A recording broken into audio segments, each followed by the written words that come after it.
Hello friends, आज है हमारे पास जीनस का इन्वर्टर 24 वोल्ट में है ये, जो कि बिल्कुल भी काम नहीं कर रहा है। ना तो ये बैटरी बैकअप कर रहा है, ना ही इसकी कोई डिस्प्ले काम कर रही है, और ये मैन भी नहीं ले रहा है। चार्जिंग वगैरह इसकी जो है सब ख़त्म है। तो हम इसको रिपेयर करेंगे। तो दोस्तों, हमारी वीडियो पसंद आए तो चैनल को सब्सक्राइब करें और वीडियो को लाइक करें। तो हम स्टार्ट करते हैं इसको सही करने का प्रोग्रेस। तो हम क्या है कि इसकी जो है पीसीबी को खोल लेते हैं। सबसे पहले इसकी पीसीबी के नीचे की साइड से पेंच लगे हुए होते हैं यहाँ पे, इनको हमने खोल लेना है। और हमारे ये ऊपर से जो है ट्रांसफार्मर के भी ये हमने नट बोल्ट खोल लेने हैं, नहीं तो हमारी पीसीबी बाहर नहीं आएगी। तो इसको मैंने खोल लिया है पीसीबी को। जिस तरह की इसके अंदर प्रॉब्लम है, अक्सर ये डीसी फ्यूज़ जो लगे हुए हैं हमारे सामने 40 एम्पियर के, ये रेड कलर का है, तो ये ख़राब हुआ करते हैं। लेकिन इसका ये सही है। तो इसका क्या है कि ये जो हमारे कैपेसिटर हैं, तो ये देखें हमें थोड़े से फूले हुए से नज़र आ रहे हैं, वैसे बहुत कम फूले हैं ये। तो इनको जो है ये ख़राब हो गए हैं इसके कैपेसिटर।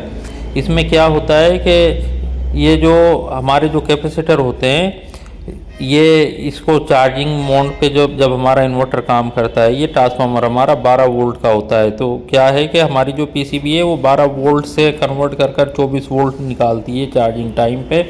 तो उसमें क्या है कि इनका कैपेसिटरों का बहुत ज़्यादा योगदान होता है।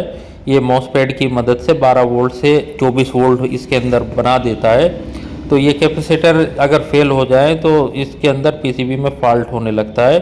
तो ये हमारे क्या है, कैपेसिटर ख़राब हो गए हैं, तो इनको हम चेंज करेंगे। और देखें ये हमारी जो है सामने रेजिस्टेंस भी जली हुई है। अगर हम इसकी खाली रेजिस्टेंस चेंज करेंगे तो भी हमारा जो सर्किट है वो काम नहीं करेगा। वो ऑपरेट तो हो जाएगा लेकिन प्रॉब्लम दिखाएगा, फिर से रेजिस्टेंस उड़ जाएगी। तो इसमें हमें सबसे पहले ये हम कैपेसिटर इसके चेंज करेंगे। वैसे इससे भी ज़्यादा काफ़ी कैपेसिटर फूल जाते हैं, लेकिन इनका ख़राब होने का इससे पता चल रहा है कि देखो ये मैं इसमें बैटरी का करंट दे रहा हूँ, लेकिन ये बिल्कुल भी ज़रा सा भी स्पार्क नहीं कर रहा है। अगर हमारे कैपेसिटर ये ठीक होते तो ये स्पार्क करते हैं, ये शॉर्ट सर्किट सा ये एकदम से चिंगारी उठती। तो हमारे कैपेसिटर इससे पता चल रहा है कि ये ख़राब है। तो इनको हम चेंज करते हैं। सबसे पहले पीसीबी को हम खोल लेते हैं। इसके जो ऊपर के जो हमारे जो है ये 4 नट लगे हुए हैं, ये एक यहाँ पे, एक यहाँ पे और एक यहाँ पे, इनको हम खोल लेंगे और फिर ये कैपेसिटर चेंज करेंगे। ये इसको हमने खोल लिया है। देखिए ये हमारा जो है इसमें पेपर लगा हुआ है, उसको हमेशा सही से रखें कि इधर उधर ना हो जाए, क्योंकि फिर हमें उसकी ज़रूरत पड़ेगी। तो इसके ये कैपेसिटर देखिए ये मैंने निकाल लिए, ये 6800 UF 50 वोल्ट के हैं।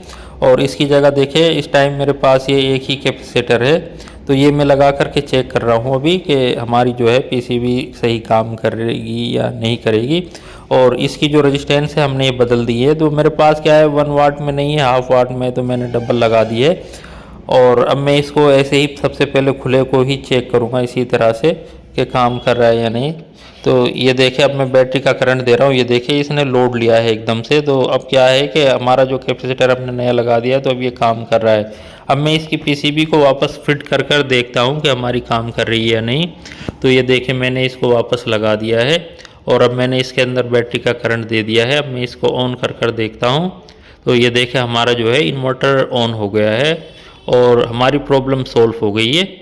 अब मैं इसको लोड और डाल करके देखता हूँ कि हमारा जो है इन्वर्टर लोड ले रहा है या नहीं। तो ये देखिए इसने आउटपुट निकाल दी है बिल्कुल।